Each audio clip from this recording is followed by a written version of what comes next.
Circuit d'administració de medicaments perillosos.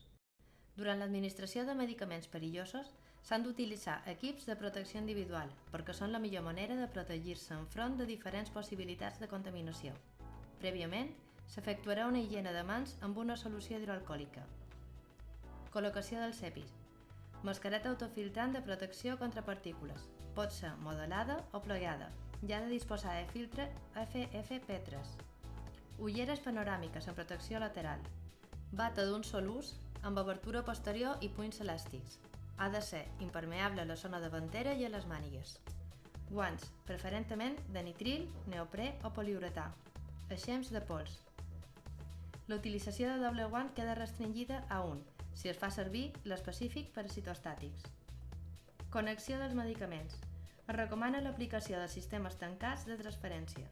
S'han de recollir en contenidors de polietilè o poliestirè, de manera que permetin la incineració completa. Han de ser resistents als agents químics i als materials perforants i disposar d'un tancament hermètic especial.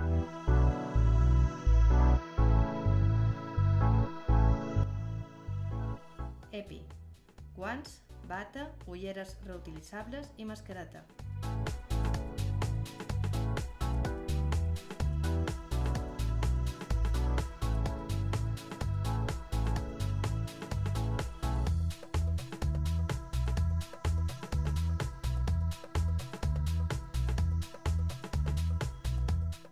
Higiene amb solució hidroalcohòlica.